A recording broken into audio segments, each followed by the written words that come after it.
Bonsoir Christelle. Bonsoir. Alors, qui est-ce qu'il y a d'autre qui arrive? Il y a Edith qui arrive. C'est bien, c'est bien. C'est la première fois qu'on se voit, Christelle, j'ai l'impression. Oui, oui, Ah, c'est oui. vrai, Et hein? maintenant, j'ai Ouais. jamais réussi à me connecter. Ah bah alors merveilleux, tant mieux. Je suis très content Voilà. qu'on se voit. Bonsoir Edith. Bonsoir Eric, bonsoir Christelle. Bonsoir. Bon, allez, on attend encore un tout petit peu avant de commencer à parler de l'hiver. Ou alors l'hiver, ça n'intéresse personne. Tout le monde, personne ne veut aller dans l'hiver.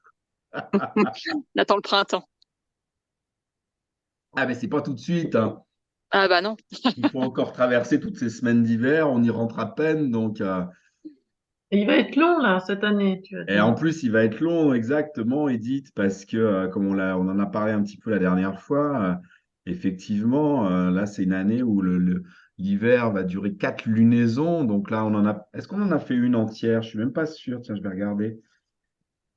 Puisqu'on est rentré dans l'hiver, le 4, que je dise pas de bêtises, c'était bien le 14 octobre?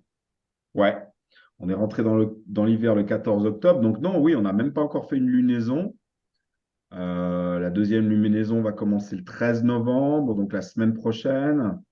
Donc il nous reste un peu plus de 3 lunaisons à faire d'hiver. Donc oui, on n'est pas au bout, hein. On n'est pas au bout.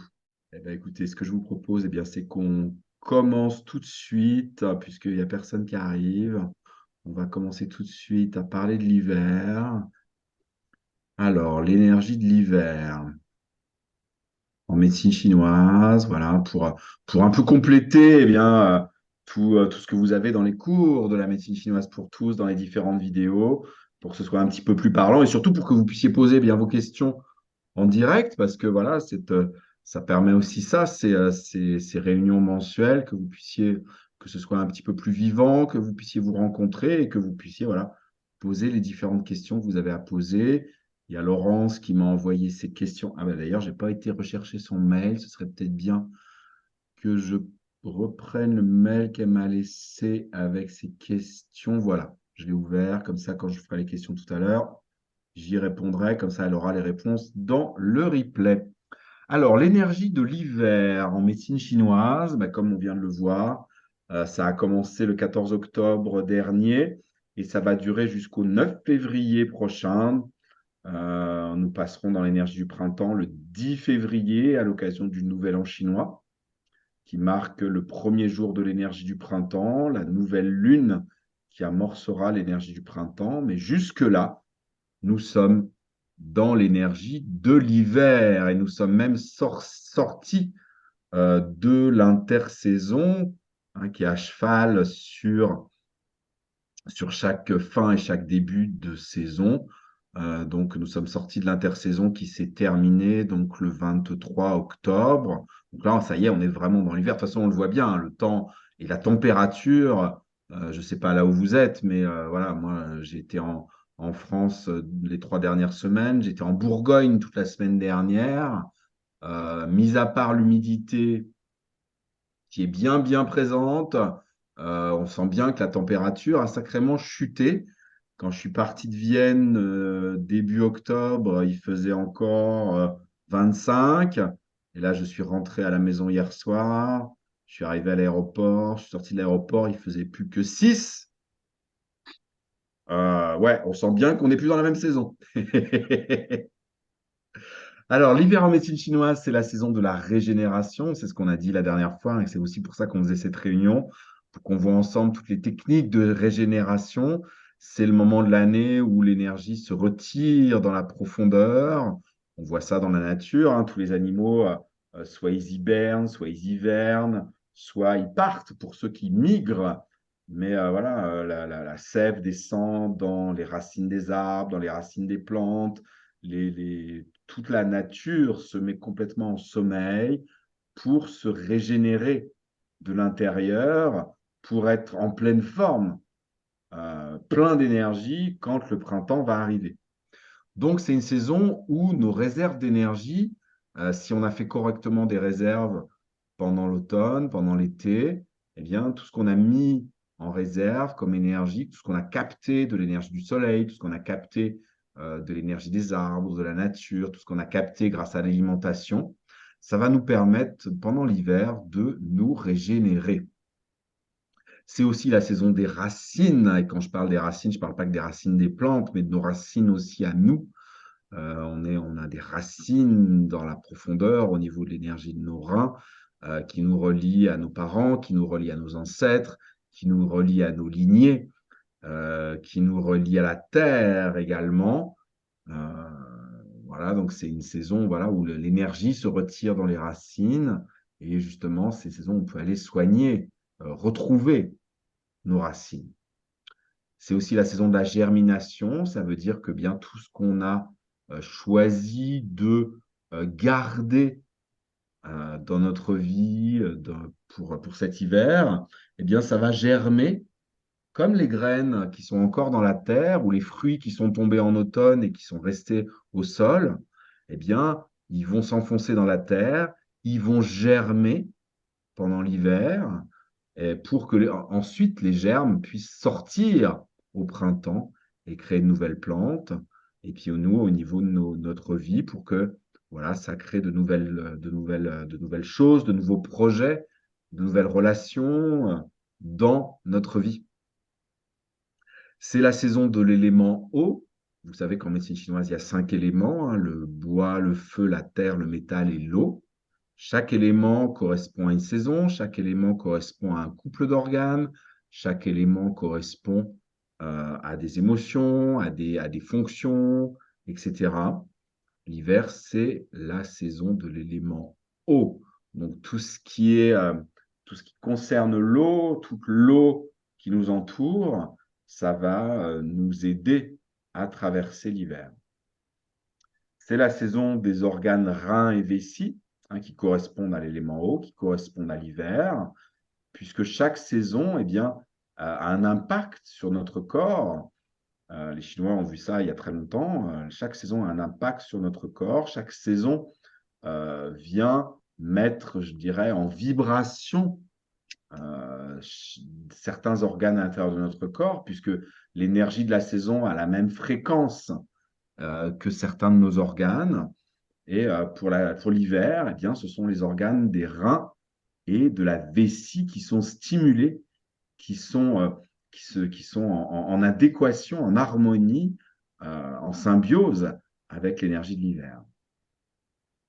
Cette saison, comme toutes les autres, est composée de 2 parties. La première partie, qui est la partie ascendante de la saison, c'est-à-dire qui va du début de la saison jusqu'au point le plus élevé de la saison, jusqu'au moment où la saison atteint son maximum. Pour l'hiver, ça va être un solstice. Pour l'automne, la saison précédente, c'était un équinoxe. Hein, les équinoxes et les solstices, ce qui sur notre calendrier occidental est marqué comme étant hiver, automne, printemps, été, eh bien, ce sont les équinoxes et les solstices. Et en fait, ça, ce sont les maximums de l'énergie de la saison. Et contrairement à ce que notre calendrier essaye de nous enseigner maintenant, comme si on avait oublié toutes les traditions ancestrales, y compris de notre culture, parce que si on plonge dans les traditions ancestrales de notre culture occidentale, en particulier la tradition celtique, qui est celle que je connais le mieux, mais la tradition germanique qui existe aussi, les traditions scandinaves sont du même avis, eh bien, les solstices et les équinoxes, ce sont les milieux des saisons, c'est là où le moment où l'énergie de la saison est à son maximum. Et ça veut dire que le début de la saison, contrairement à ce qu'on nous dit à la radio ou dans les médias, le début de la saison a eu lieu en général un mois et demi avant. Hein, c'est pour ça qu'on est rentré dans l'hiver. On ne va pas rentrer dans l'hiver le 21 décembre prochain. Non, non, non, le 21 décembre prochain, qui est le jour où la nuit est la plus longue de l'année, eh bien, c'est le moment où l'énergie de l'hiver est à son maximum. Parce que la nuit la plus longue de l'année, c'est un maximum. C'est un maximum de durée. Et le maximum, c'est pas un début, c'est un milieu. C'est le moment où l'énergie est arrivée à son paroxysme et ensuite elle va redescendre. Donc on a une première partie de saison, hein, c'est la même chose pour toutes les saisons, mais on a une première partie de saison ascendante Et on a une deuxième partie de saison descendante dans ce cas-là, pour l'hiver de cette année-ci, hein, parce que les dates changent tous les ans. En général, les solstices et les équinoxes ne changent pas trop de date, mais les débuts et les fins des saisons changent, puisque, vous le savez, les milieux des saisons sont déterminés en fonction du soleil, qui lui ne bouge pas, mais les débuts et les fins des saisons sont déterminés en fonction de la lune, qui, elle, est fluctuante. C'est pour ça qu'on a des dates qui sont très changeantes. Et c'est comme ça que cette année, eh bien, au lieu d'avoir un hiver qui dure 3 lunaisons, on a un hiver qui dure 4 lunaisons. C'est assez exceptionnel. Ça va peut-être compenser un peu cette énergie de l'été qui a débordé allègrement à la fois sur le printemps et à la fois sur l'automne. Donc là, on va avoir un hiver plus long. Est-ce que ça va être un hiver rigoureux? Ça, je n'en sais rien. Mais en tout cas, ça va être un hiver plus long que d'habitude. Donc, je vous ai mis les dates. Première partie, la partie ascendante du 14 octobre au 21 décembre. Et la deuxième partie de la saison, la phase descendante, du 22 décembre au 9 février. Alors, exactement comme on fait quand on suit la Lune en agriculture, par exemple, quand on suit la Lune pour la taille des arbres, quand on suit la Lune pour tondre son gazon, quand on suit la Lune pour se couper les cheveux, quand on suit la Lune pour se faire épiler, si on fait une coupe pendant la phase ascendante, eh bien, ensuite, ça repousse moins. Et quand on fait une coupe pendant la phase descendante, au contraire, ça repousse plus. Ce qui veut dire que tout ce qu'on fait pendant la phase ascendante a tendance à drainer, et tout ce qu'on fait pendant la phase descendante a tendance à tonifier. Donc, si on veut agir sur l'énergie des organes, puisque ces deux organes-là sont en vibration, les reins et la vessie pendant l'hiver, si on veut avoir de l'impact sur eux, un impact maximal, bien sûr, il faut faire ce qu'il faut pendant l'hiver, parce que tout ce que vous ferez sur les reins et la vessie pendant cet hiver aura beaucoup plus d'impact sur eux que si vous faites la même chose au printemps ou en été. C'est vraiment à ce moment, hein, c'est propice, l'hiver pour ça, parce qu'ils sont en vibration, donc ils sont en capacité de recevoir les informations que vous leur donnez à ce moment-là. Mais si vous voulez drainer les organes de la saison, il vaut mieux agir pendant la phase ascendante. Et si vous voulez au contraire tonifier l'énergie des organes de la saison, il vaut mieux agir pendant la phase descendante. C'est ce que je vous propose de faire sur les reins et la vessie durant cet hiver. Et voilà, je vous ai préparé une petite liste. Alors bien sûr, vous avez déjà plein d'indications dans votre formation, mais je vous ai préparé une petite liste pour chacune des deux parties de choses que vous pouvez faire pour drainer les organes reins et vessie pendant la période dans laquelle nous sommes, jusqu'au 21 décembre, et ensuite pour tonifier l'énergie de ces organes dans la deuxième partie. Parce qu'effectivement, on draine les organes d'abord pour les nettoyer avant de les tonifier. En général, on ne tonifie pas tant que les organes ne sont pas drainés, sauf s'ils sont vraiment en grande déficience. Mais s'ils ne sont pas trop en déficience, on va plutôt aller les drainer, les nettoyer, pour ensuite les tonifier. Parce que si on tonifie alors qu'ils sont, je dirais, encrassés, eh ben on va tonifier l'encrassement en même temps. Et ce n'est pas ce qu'on veut. Donc, normalement, on ne le fait pas, sauf si vraiment les organes sont extrêmement déficientes et qui ne sont pas en capacité de supporter un drainage. Mais sinon, on draine toujours avant de tonifier. Un exemple concret, par exemple, quelqu'un qui a des points de blocage musculaire dans le dos, on va d'abord aller masser son dos pour le dénouer. Parce que s'il fait de la musculation, et ça j'en vois des fois, hein, surtout des jeunes qui font ça, ils ont mal des jeunes et des moins jeunes d'ailleurs, ils ont mal au dos, ils ont des tensions dans le dos, ils vont faire de la musculation ou du renforcement musculaire, et bah, ça va leur faire du bien, mais en même temps, ils se rendent compte, et c'est ce qu'ils me disent, qu'ils ont aussi de plus en plus mal au dos. Bah oui, parce que comme ils avaient des nœuds et des blocages, le fait de faire du renforcement musculaire, oui, c'est bien parce que ça va renforcer les masses musculaires, le dos va mieux se tenir, mais en même temps, ils vont renforcer les blocages. Donc, il vaut mieux pas faire ça dans cet ordre-là. Il vaut mieux aller dénouer d'abord les nœuds, les éliminer, et ensuite tonifier pour que voilà, le dos se retrouve un équilibre, une uniformité, et de la force. On n'a pas envie de donner de la force au blocage. Voilà pourquoi on fait dans cet ordre-là, et la nature est bien faite, parce que la nature est faite dans cet ordre-là. Voilà en ce qui concerne l'hiver. Alors avant de passer à ce que vous pouvez faire pendant cet hiver, je voudrais vous parler un petit peu plus des reins et de la vessie, même si vous avez déjà tout ça dans vos cours. C'est histoire de faire un petit rappel, et peut-être que vous me posiez des questions si vous en avez. Je voudrais vous parler d'abord, voilà, de l'organe de la saison, les reins, hein, parce qu'à chaque fois, on a un couple d'organes, on a un organe yin et un organe yang au sein d'une même saison. Les reins, c'est l'organe yin, la vessie, c'est l'organe yang, ce qui permet de savoir si l'organe est yin ou yang. Un organe yang peut être complètement vide, alors qu'un organe yin, c'est pas possible. Par exemple, autre exemple d'organe yang que la vessie, hein, la vessie est un organe yang, la vessie peut être complètement vide. La vésicule biliaire, qui est un organe yang, peut être complètement vide. L'estomac, qui est un organe yang, peut être complètement vide. Les deux intestins, qui sont des organes yang, peuvent être complètement vides. Le cœur n'est jamais vide, c'est un organe yin. Le foie n'est jamais vide, c'est un organe yin. Les reins sont jamais vides, c'est un organe yin, etc. Donc les reins, ces deux petits organes qui ont tellement de fonctions en médecine chinoise. Voilà, je vous ai fait un petit résumé des différentes fonctions énergétiques des reins en médecine chinoise. Ils sont la réserve de notre énergie vitale. Toute notre énergie vitale est contenue dans nos reins. À la fois notre énergie innée, c'est-à-dire l'énergie qu'on reçoit à la naissance, hein, de notre lignée, de nos parents, de nos ancêtres, mais également ce qu'on appelle l'énergie acquise, c'est-à-dire que l'énergie qu'on acquiert tout au long de notre vie pour éviter de dépenser trop notre énergie innée. L'énergie acquise, on l'a grâce à l'alimentation, grâce à la respiration, etc.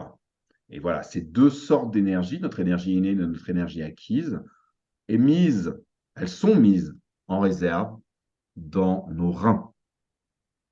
Alors l'énergie des reins, elle a deux facettes. Il y a la partie yin des reins et il y a la partie yang des reins.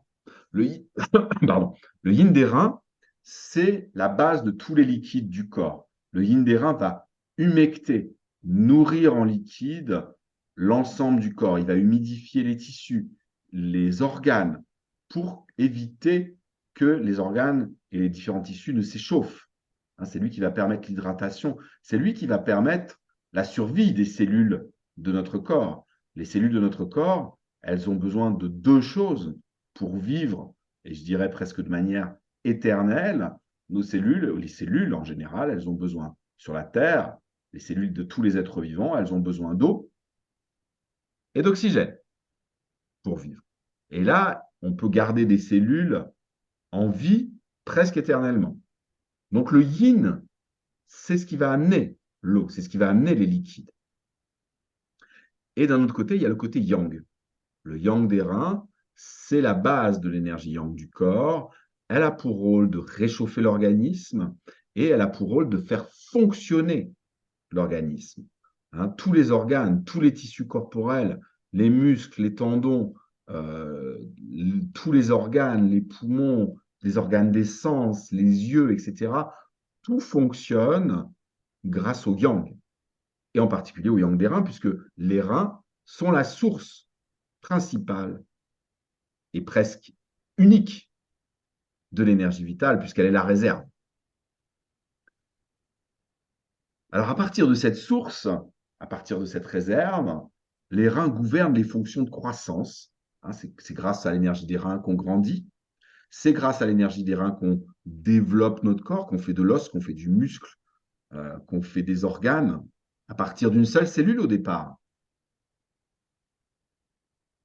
Et ils permettent aux différents tissus de fonctionner et ils permettent la reproduction du corps. C'est-à-dire que dans cette réserve d'énergie vitale, il y a l'information pour créer un autre organisme. Donc c'est à partir de cette réserve d'énergie qu'on peut se reproduire. Donc, c'est pour ça qu'on dit que l'énergie des reins, c'est aussi notre énergie sexuelle qui permet l'acte sexuel, mais qui permet aussi la reproduction. À part ça, les reins gouvernent aussi la régulation de l'eau, c'est-à-dire la bonne quantité d'eau dans l'organisme. Il faut qu'on ait voilà, suffisamment d'eau pour que nos cellules baignent dans l'eau. Vous savez qu'on est composé à 70-75% d'eau, je crois. Voilà, il faut pas se noyer à l'intérieur, faut éviter la rétention d'eau, mais il faut aussi éviter la déshydratation. C'est les reins qui gouvernent la régulation de la bonne quantité d'eau à l'intérieur de notre organisme. Je ne parle même pas le fait de boire de l'eau. Voilà. Même si on a une bonne quantité d'eau, si on boit correctement, si le yin des reins est faible, on va avoir tendance à se déshydrater. Si le yang des reins est faible, on va avoir tendance à faire de la rétention d'eau. C'est eux qui régulent. Ils assurent aussi la réception de l'énergie de l'air. On dit en médecine chinoise que notre respiration est gouvernée par deux organes, les reins et les poumons. C'est les reins qui appellent l'inspire, même si l'air va dans les poumons, et l'énergie de l'inspire va se mettre en réserve dans les reins. C'est les reins qui provoquent l'inspire en médecine chinoise, et c'est les poumons qui expirent. Et c'est pour ça qu'on est capable de savoir quel est le déséquilibre énergétique que présente une personne qui a des troubles respiratoires en fonction de ce qui est le plus difficile pour elle. Si elle a du mal à inspirer, si elle est essoufflée à l'inspire, par exemple, ça prouve que c'est les reins qui sont faibles. Si au contraire, elle a du mal à expirer, c'est les poumons qui sont faibles. Pareil, par exemple, pour les apnées du sommeil. Si la personne se met en apnée à l'inspire, ça veut dire qu'elle n'arrive pas à expirer, donc il y a un problème poumon. Si au contraire, elle se met en apnée à l'expire, ça veut dire qu'elle a du mal à inspirer, et donc il y a un problème au niveau de l'énergie des reins. Ça permet de déterminer beaucoup de choses, la respiration, de bien comprendre. À part ça, l'énergie des reins produit la moelle des os. C'est eux qui gouvernent les os et les cheveux. Et oui, puisque c'est eux qui gouvernent la croissance. Donc, c'est eux qui gouvernent la moelle et les os, puisque c'est principalement notre structure osseuse qui grandit au moment de la croissance. Tout le reste s'adapte. Les muscles, les tendons, etc., ils s'adaptent. Et on dit en médecine chinoise qu'on voit la quantité d'énergie des reins d'une personne à la force de ses cheveux. L'organe des sens qui correspond à l'énergie des reins, c'est l'audition, les oreilles. Ce qui est marrant d'ailleurs, c'est que les oreilles ont à peu près la même forme que les reins. Si vous regardez la photo qui est sur le côté, on dirait deux oreilles. Et ils gouvernent également les sphincters du bas. C'est ça qui leur permet justement de réguler la quantité d'eau dans l'organisme. Et on voit bien d'ailleurs, quand il y a une faiblesse de l'énergie des reins, on peut avoir des fuites urinaires. Quand on a, là je spoil un petit peu parce que l'émotion négative qui est reliée au rein, c'est la peur. Mais quand on a très peur ou un choc très violent de peur, on peut très bien avoir les sphincters du bas qui s'ouvrent. Ce sont les reins qui gouvernent les sphincters du bas.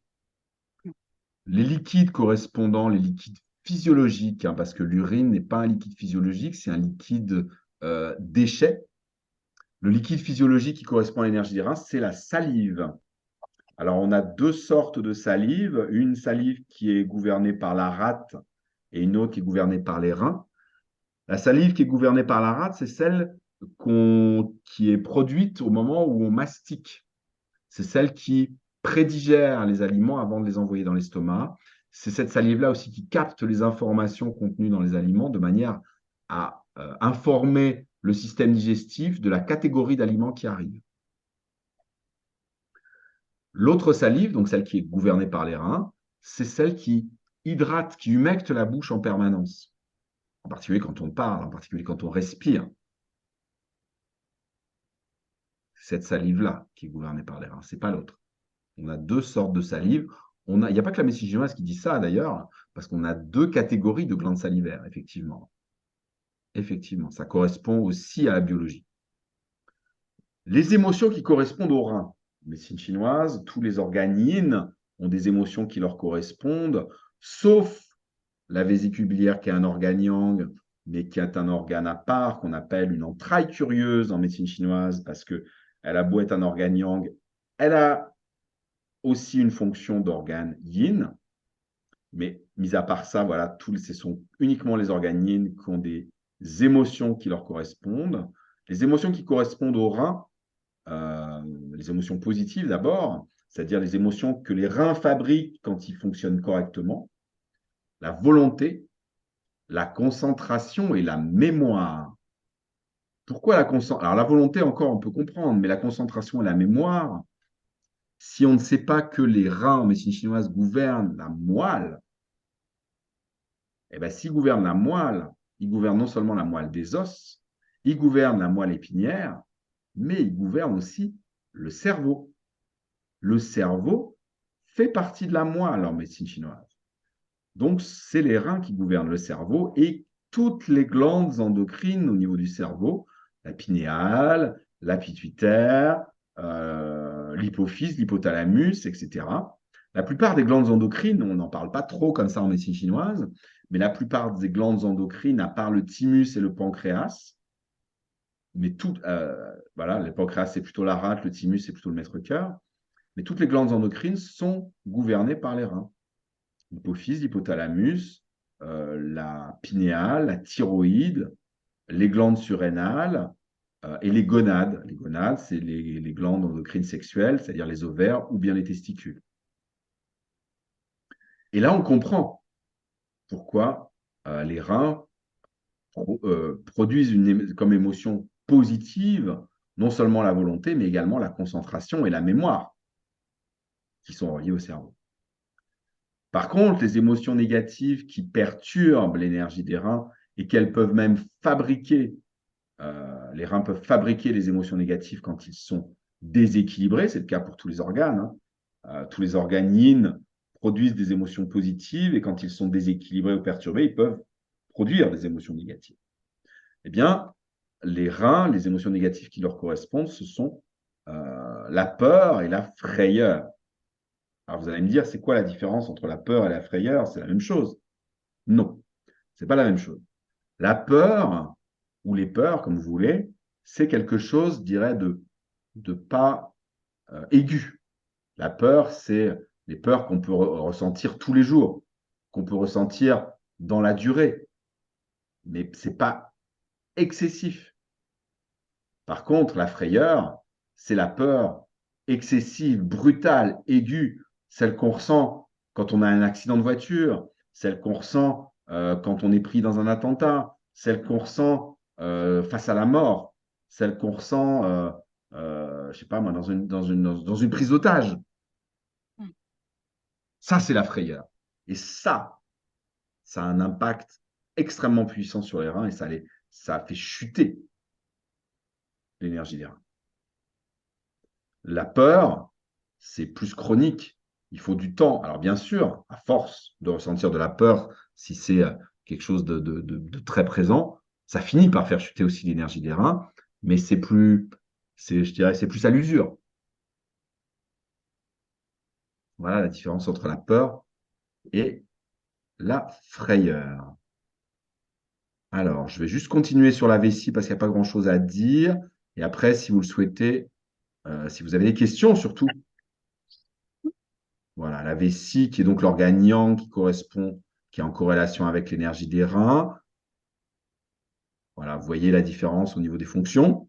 La vessie, en médecine chinoise comme en médecine occidentale, elle gouverne le stockage de l'urine et elle gouverne l'évacuation de l'urine, qui est un liquide déchet qui provient de la digestion, qui provient du gros intestin Une fois que la digestion a été faite, une fois que les aliments qu'on a absorbés, les boissons qu'on a absorbées ont été transformées ratés par l'estomac, une fois que tous les nutriments ont été récupérés par l'intestin grêle qui a fait le tri, une fois que l'eau nécessaire à notre corps a été récupérée par le gros intestin, il y a l'eau chargée de déchets qui n'est pas nécessaire à notre organisme, qui va se mettre dans la vessie.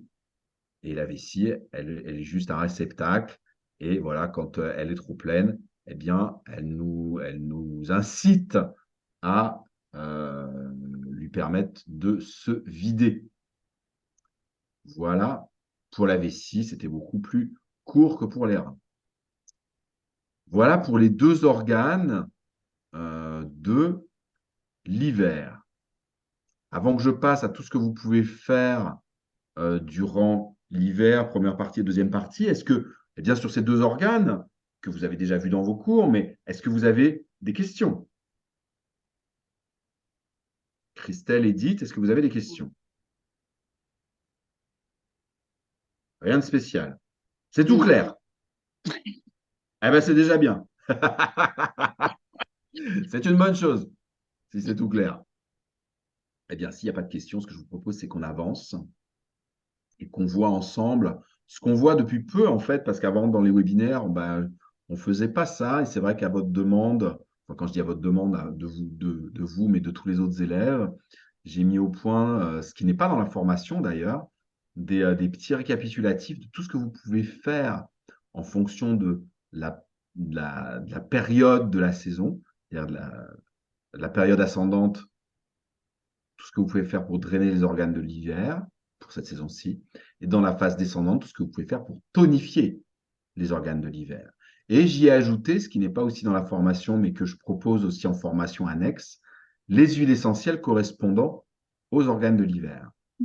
Donc, dans la partie ascendante, la partie dans laquelle nous sommes en ce moment, et qui va durer donc jusqu'au 21 décembre, donc c'est bien, vous avez encore un mois et demi devant vous pour drainer vos reins et votre vessie. Vous pouvez utiliser des huiles essentielles qui drainent justement les reins et la vessie, qui permettent de libérer les blocages, qui permettent de libérer les accumulations d'eau. Voilà, j'ai choisi l'ylang-ylang. L'ylang-ylang qui est une huile essentielle qui détend, qui décongestionne toute la zone des reins et de la vessie et du petit bassin. J'ai choisi le cèdre de l'Atlas, qui est l'huile essentielle aussi qui agit sur les reins, qui permet à la fois de les drainer et de les tonifier, qui a vraiment une énergie harmonisante, même sur l'énergie défensive, hein, puisqu'on n'en a pas parlé ce soir, mais l'énergie défensive prend sa source dans l'énergie des reins. Donc le cèdre de l'Atlas a un impact puissant sur l'énergie défensive. On pourrait dire que c'est une huile essentielle qui renforce les capacités de défense de l'organisme. Et je vous ai également mis l'huile essentielle de genévrier, qui est une huile essentielle qui réchauffe les reins et la vessie et qui permet également de décongestionner et de libérer les accumulations d'eau. Donc voilà, alors elles ne sont pas utilisées toutes les trois ensemble. Il faut choisir faut en choisir une. Vous pouvez l'appliquer soit sur la zone sacro-lombaire, c'est-à-dire sur le bas du dos, soit sur le bas-ventre, en regard de la vessie. Alors moi, je ne conseille pas de les appliquer pures, mais plutôt vous mettez dans votre main un petit peu d'huile végétale ou un petit peu de gel d'aloe vera. Vous mettez juste une goutte, voire deux maximum d'huile essentielle, et puis vous pouvez l'appliquer soit sur le bas du dos, soit sur le bas du ventre. Hein, vous pouvez faire ça une fois par jour, une à deux fois par jour, pendant toute la durée de la phase ascendante de l'hiver, ou au minimum, vous pouvez faire ça 8-10 jours. Vous allez voir l'impact que ça va avoir sur l'énergie de vos reins. Ça va vraiment préparer vos reins à accueillir l'énergie de l'hiver et ça va les aider à se régénérer. Vous pouvez également faire tout ce qui est Qigong. pour libérer tout particulièrement toute la zone lombaire, toute la zone du bassin, les genoux, tout ce qui est dans le Qigong d'ouverture, surtout la première partie du Qigong d'ouverture, y compris tout ce qui est au niveau de la colonne vertébrale, parce que c'est là que se situe surtout l'énergie des reins et de la vessie. Donc d'aller dénouer toutes ces zones, ça va permettre à l'énergie, si elle est bloquée, eh bien, ça va lui permettre de se libérer. Et si elle est libérée, elle va pouvoir se régénérer et vous allez pouvoir l'utiliser. Donc, c'est vraiment un bon moment de l'année pour aller déverrouiller l'énergie de vos reins et lui redonner de la place, de l'amplitude. Vous avez aussi le Qigong des 5 sons, avec le Qigong du son des reins, qui permet de libérer les accumulations de peur et de frayeur dans les reins, avec le son Chu, où on se met en position pour vraiment, on se met en position, on est assis et on peut mettre ses mains pour attraper les genoux. Hein, je ne peux pas vous le montrer, c'est un peu compliqué, mais si vous êtes assis sur une chaise et que vous vous baissez, voilà, vous vous baissez en avant, vous attrapez vos genoux avec vos mains croisées devant vos genoux, ce qui fait que vous avez le bas du dos qui s'arrondit, ça permet que les reins s'ouvrent, et vous expirez en faisant le son de chou, et en même temps, vous contactez les peurs et les frayeurs qui sont accumulées, ça va permettre de les faire sortir, et ensuite vous amenez du sourire. En vous relevant, vous amenez du sourire dans vos reins. Et vous mettez vos mains à plat sur votre tienne pour amener du sourire dans vos reins et dans votre vessie. Ça, c'est le Qigong du son pour libérer les accumulations émotionnelles. Vous pouvez également faire une cure de prêle. La prêle, c'est une plante qui en général pousse auprès des rivières. La prêle, si vous regardez une tige de prêle, on dirait une colonne vertébrale, justement. Eh bien, la prêle, elle est très riche en silice, elle est très riche en sels minéraux, et ça va permettre bien de nourrir les os, de nourrir les cartilages et d'aider à la régulation de l'eau dans l'organisme. Et ça va aussi permettre vraiment de renourrir des cartilages quand ils sont abîmés, quand ils sont desséchés au niveau des disques intervertébraux, au niveau des genoux particulièrement, au niveau des hanches. Ça permet vraiment de redonner de la souplesse, de la fluidité aux différentes articulations, hein. Ça va renourrir tous les cartilages. Ça, c'est vraiment génial. Vous pouvez consommer des aliments amers, comme je vous l'ai mis sur la photo. Je vous ai mis des endives, qui sont des aliments de saison et qui sont de saveur amère, puisque la saveur amère draine les organes, draine les inflammations au niveau des tissus, au niveau des organes. Voilà, il y a toujours, vous retrouverez ça dans vos listes d'aliments. Si vous allez dans le module consacré à l'hiver, vous avez la liste des aliments de saison. Si vous allez dans votre module consacré à l'été, puisque la saveur amère, c'est la saveur qui correspond à l'été, vous avez la liste de tous les aliments de saveur amère. Voilà, privilégiez les aliments quand même amers de saison, parce qu'il y a des aliments amers pour toutes les saisons. Privilégiez ceux qui sont de saison, qui correspondent à l'hiver. Et enfin, voilà, je vous l'ai mis, que vous pouvez en profiter pour aller visiter vos ancêtres et pour faire tout ce qui peut exister pour vos lignées, tout ce qui est psychogénéalogie transgénérationnelle, etc., pour aller faire la paix avec vos ancêtres, puisque ce sont vos racines, ce sont sur eux que vous vous appuyez, ils sont dans toutes vos cellules, puisque notre énergie innée, comme je vous l'ai dit tout à l'heure, elle provient de nos ancêtres. On dit en médecine chinoise qu'on hérite principalement de l'énergie ancestrale des 7 générations d'ancêtres qui nous ont précédés. Donc, c'est un moment de l'année. C'est pas pour rien qu'il y a la Toussaint, qu'il y a la fête des morts, qu'il y a plein de fêtes d'ancêtres, y compris au moment de Noël, où on pense à ceux qui sont partis, on pense à notre famille, parce que c'est relié à l'énergie de l'hiver, tout ça. Voilà tout ce que vous pouvez faire, auquel j'ai pensé, pour le drainage des organes de l'hiver dans la phase ascendante de la saison. Et puis, quand le solstice d'hiver sera passé, donc à partir du 22 décembre, vous pourrez utiliser les techniques de tonification des organes de l'hiver. Alors pour commencer, je vous ai remis les huiles essentielles que vous pouvez utiliser de la même manière, au même endroit. Et là, je vous ai mis des huiles essentielles qui sont toniques. Alors je vous en ai mis 4. Les 2 premières, l'épinette noire et le sapin, sont des toniques du yang des reins. Et les 2 suivantes, l'angélique racine et le géranium, sont des toniques du yin des reins. Vous pouvez faire du qigong de tonification des reins. Voilà, tout ce qui va être fait pour renforcer l'énergie au niveau des reins, au niveau du tantien également, hein. Voilà, c'est pour ça que je vous ai mis aussi des techniques d'ancrage, renforcer le tantien, amener un maximum d'énergie dans votre tantien, là où se trouve votre grande réserve d'énergie.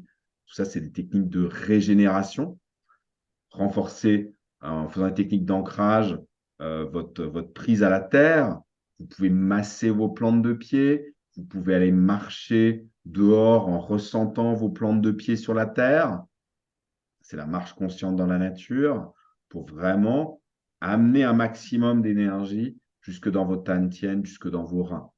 Vous pouvez très bien aller marcher dehors dans la nature en respirant et à chaque inspire, vous aspirez comme si vous aviez des racines, vous inspirez l'énergie de la terre et vous l'amenez dans votre tantien, dans vos reins, et vous expirez dans votre tantien et dans vos reins. Vous inspirez l'énergie de la terre, vous la faites monter dans vos jambes, comme si vos jambes étaient 2 pailles.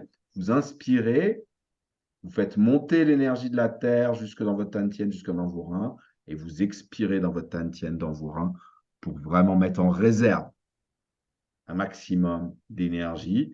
Et si possible, vous essayez d'être présent un maximum dans votre tantien, même si vous faites autre chose. Mais plus vous aurez un sentiment de présence à ce niveau-là, plus vous aurez une énergie puissante et forte.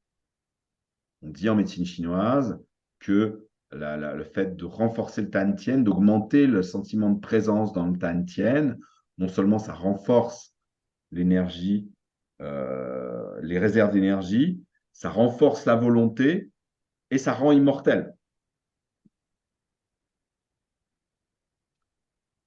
Donc, le qigong de tonification des reins, le renforcement musculaire, les techniques d'ancrage, la marche consciente dans la nature, amener toute cette énergie-là dans votre tantien, ça va permettre de tonifier les organes de l'hiver. Consommer des aliments de saveur salée, les aliments qui proviennent de la mer, parce que tous les aliments qui proviennent de la mer sont de saveur salée, les poissons, les coquillages, les crustacés. Ce qui est bien, c'est que justement, c'est la saison. Des aliments doux, parce que le doux, la saveur douce, c'est la saveur des aliments qui tonifient l'énergie. Hein, le salé, c'est particulièrement pour les reins. Le doux, ça tonifie. On a vu que la mer, juste avant, drainait. Le doux, lui, il tonifie. Et le salé, c'est la saveur des reins. Vous pouvez faire une cure de plasma de Quinton ou de sels minéraux. Le plasma de Quinton, c'est de l'eau de mer. Hein, c'est le nutriment principal de notre corps. Hein, nous sommes venus de la mer. Hein, les êtres vivants sur la surface de la Tous ceux qui sont à la surface de la Terre, ils sont sortis de la mer. Ce qui fait que, eh bien, leur sang, le sang de tous les animaux qui sont sortis de l'eau, eh bien, il est de même nature que l'eau de mer. Donc, le fait de faire une cure de plasma de Quinton, de faire une cure d'eau de mer, ça va permettre non seulement de vous amener des sels minéraux qui vont renforcer votre moelle, vos os et vos reins et votre vessie, mais aussi de renourrir votre sang. Et enfin, voilà, vous pouvez, ça c'est tout le temps, hein, vous pouvez pratiquer le sourire intérieur, en particulier au niveau de vos reins, au niveau de votre tantien, au niveau de votre vessie et au niveau de vos organes sexuels, puisque les organes sexuels font partie de l'énergie des reins, pour vraiment régénérer l'énergie de vos reins. Voilà. C'est l'opportunité, l'hiver, de vraiment régénérer vos réserves, régénérer l'énergie de vos reins, régénérer vos fondations, avec toutes ces différentes techniques qui paraissent simples, qui ne sont pas compliquées, mais qui sont extrêmement puissantes si vous les utilisez de manière quotidienne pendant toute la deuxième partie de cette saison hivernale, dans toute cette phase de descente entre le solstice et le début du printemps. Ça va vous aider à être beaucoup plus en forme, ça va vous aider à ce que eh bien, l'hiver ne vous entame pas le moral. Et puis, contrairement à beaucoup de gens qui continuent d'utiliser beaucoup trop leur énergie pendant l'hiver et qui arrivent au printemps complètement épuisés, vous, si vous faites tout ça, eh bien, vous arriverez au printemps en étant en pleine forme. Alors, quelque chose que j'ai oublié de dire et que je n'ai pas mis dans les conseils, c'est que l'hiver est une saison où on devrait beaucoup plus se reposer, où on devrait beaucoup plus dormir que le reste de l'année, où on devrait beaucoup moins travailler. Les animaux, ils hibernent, la nature est en sommeil. Nous, on est des fous qui veulent faire des choses comme si on était en été tout au long de l'année. L'hiver est important. Si on travaille comme si on était en été, eh bien, voilà, on se met en déséquilibre, en disharmonie par rapport à la saison. Si vous voulez vous mettre en harmonie avec la saison, si vous voulez faire en sorte de vous régénérer, il faut aussi beaucoup plus vous reposer, beaucoup plus dormir et beaucoup moins être actif. Et si de toute façon, vous devez quand même travailler, eh bien, essayez qu'au moins, à partir du moment où il fait nuit, essayez vraiment de ralentir.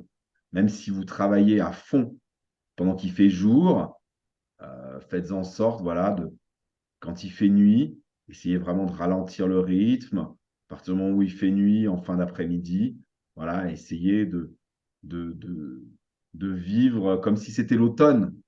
Hein, j'ai fait un stage la semaine dernière là-dessus, où effectivement, on peut faire de la même façon qu'on fait sur l'année, on peut le faire sur une journée, c'est-à-dire que le printemps de la journée, c'est à partir du moment où il fait jour, où l'énergie démarre, jusqu'à un peu avant midi.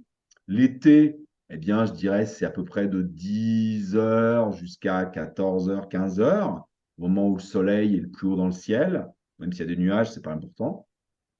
L'automne, c'est à partir de 15-16 heures jusqu'à la tombée de la nuit. Et puis l'hiver, eh ben, c'est toute la partie nuit. Donc à partir du moment où eh ben, le jour commence à décliner, c'est l'automne. C'est le moment où on devrait ralentir, où on devrait rentrer chez soi et changer de rythme, en particulier en hiver. En particulier en hiver, c'est toujours la même chose, pour être en harmonie avec la saison. Si vous êtes en harmonie avec la saison, il n'y a aucune chance, ou il y a peu de chances que vous soyez déséquilibré, que vous tombiez malade, que vous soyez perturbé par différentes choses. C'est vraiment ça, le but de la médecine chinoise, vous donner les outils pour vous maintenir en harmonie avec la saison que vous traversez et vous maintenir à un haut niveau d'énergie en permanence. Un haut niveau d'énergie au niveau physique, au niveau émotionnel, au niveau mental, voire même au niveau spirituel.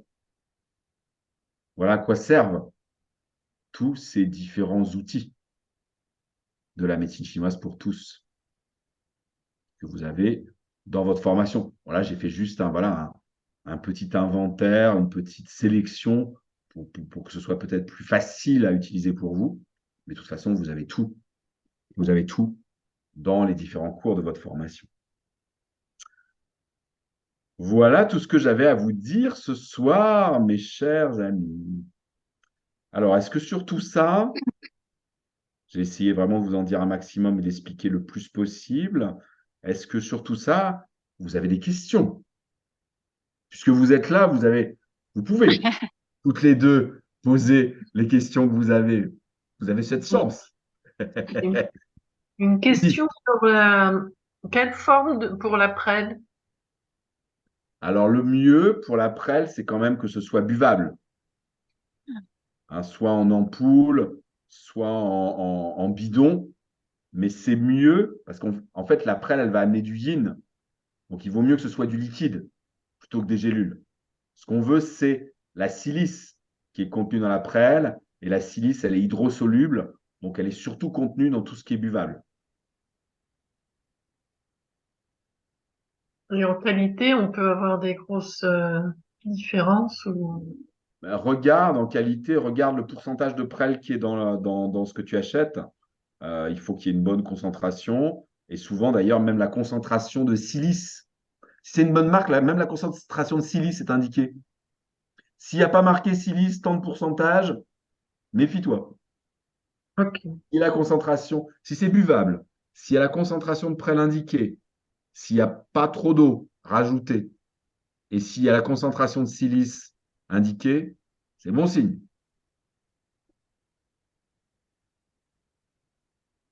Ok. Est-ce que vous avez d'autres questions, mesdames? Par rapport au fait de ralentir, Oui. d'être de moins travailler que le reste du temps, Ouais. est-ce que pour le coup, aller promener des chiens, même si on est tard le soir, c'est considéré comme du travail? Non. Ou pour le coup, mieux rester calme? Ce n'est pas considéré comme du travail, c'est considéré quand même comme une activité Une physique. activité, ouais.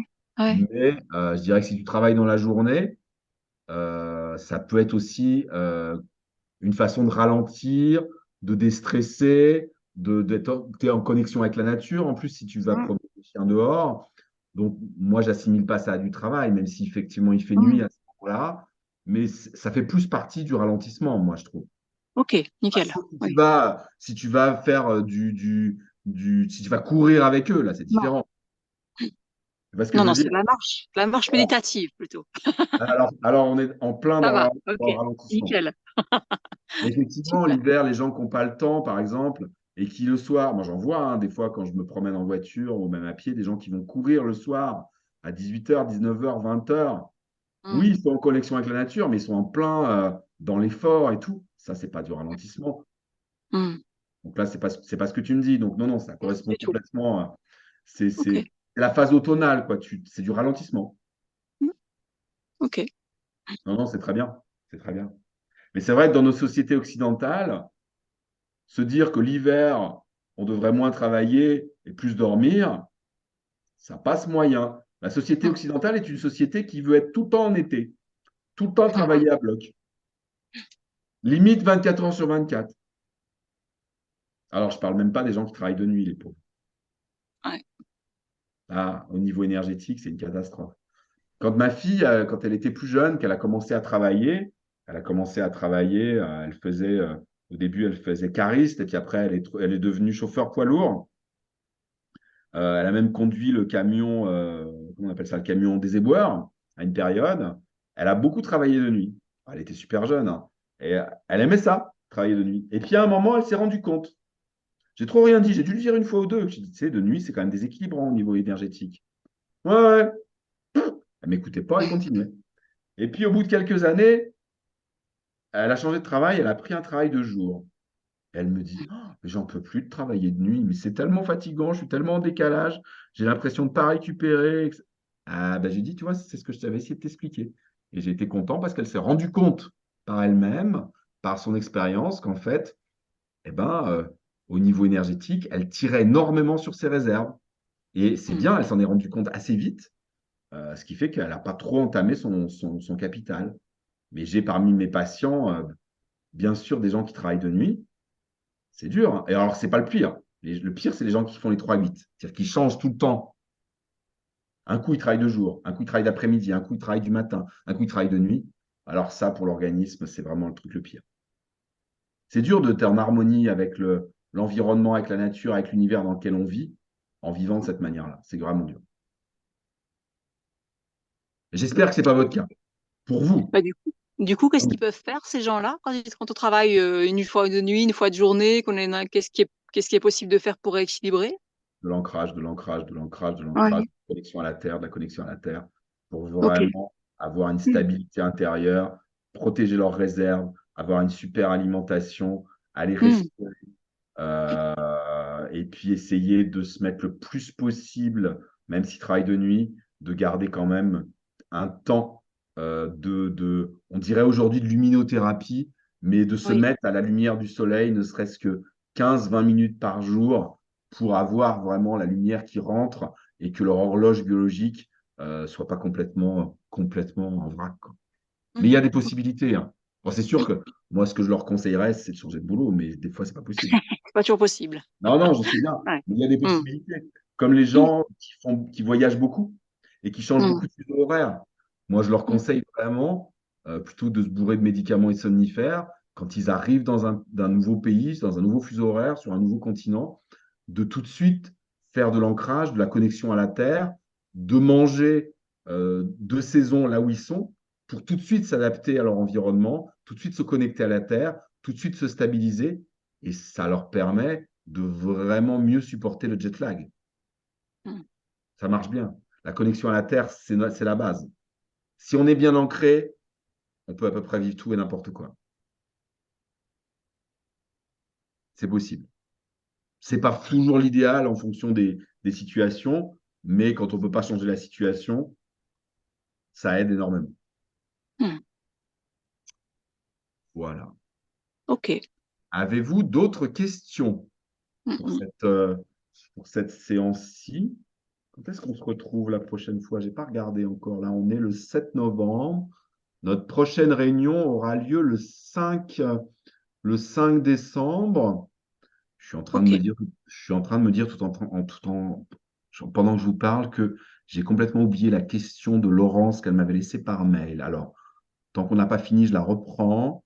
Mm. Elle me dit, Laurence, j'ai entendu qu'il fallait chauffer les reins avant de s'occuper des problèmes du système digestif, que les reins étaient comme une marmite à chauffer pour optimiser le travail des intestins. Qu'est-ce que tu en penses? Est-ce que l'hiver est une période propice pour bichonner ses reins en vue d'avoir un système digestif optimisé sur la période? Alors oui, Laurence, l'hiver est une période propice pour bichonner ses reins. Ça, c'est sûr, c'est ce que je viens d'expliquer pendant toute l'heure qui vient de passer. Chauffer les reins avant de s'occuper des problèmes du système digestif. S'il y a des problèmes au niveau du système digestif, il y a de grandes chances que ce soit au niveau de la rate et de l'estomac. Est-ce que les reins sont une marmite à chauffer pour optimiser le travail des intestins? S'il n'y a pas de déficience de yin, oui. C'est-à-dire qu'en chauffant les reins, on va booster le yang, on va booster les fonctions, c'est ce que j'expliquais tout à l'heure. Donc, s'il y a une déficience d'énergie au niveau de la rate, au niveau de l'estomac, au niveau des intestins, et qu'il n'y a pas de déficience de yin, le fait de chauffer les reins, oui, ça va aider le système digestif. Tout à fait. Toutefois, s'il y a tendance à avoir de la sécheresse au niveau intestinal, s'il y a tendance à avoir de l'inflammation au niveau de l'estomac ou des intestins, le fait de chauffer les reins, c'est pas forcément une bonne chose. À ce moment-là, il faut plutôt nourrir le yin des reins en, en buvant peut-être plutôt des boissons chaudes, hein, amener des liquides de l'eau chaude, par exemple, boire des jus, boire des soupes, et puis favoriser, pour nourrir le yin des reins, tous les légumes racines, hein, c'est-à-dire tous les légumes qui poussent dans la terre de manière verticale, comme les carottes, comme les navets, comme le céleri, comme les poireaux, etc. Tous les légumes racines tonifient les reins et particulièrement le yin des reins. Voilà. Donc, je peux pas faire une généralité. Ce que tu dis, Laurence, c'est vrai. Chauffer les reins avant de s'occuper des problèmes digestifs permet d'optimiser le travail digestif. Oui, dans la plupart des cas. Mais s'il y a une déficience de yin des reins, il ne faut pas oublier de nourrir les yin des reins, d'amener des liquides. Parce que si on fait que chauffer, ça va assécher les organes digestifs et c'est surtout pas ça qu'on veut. Voilà. Comme d'habitude, tout est une question d'équilibre. Voilà. Voilà. J'ai failli oublier la question de Laurence, excusez-moi. Ça aurait pas été gentil d'oublier quand même. Elle avait pris soin de m'envoyer une question, il fallait que j'y réponde. Voilà, bah écoutez, j'étais très heureux de cette soirée en petit comité, presque Mm. soirée intime entre nous.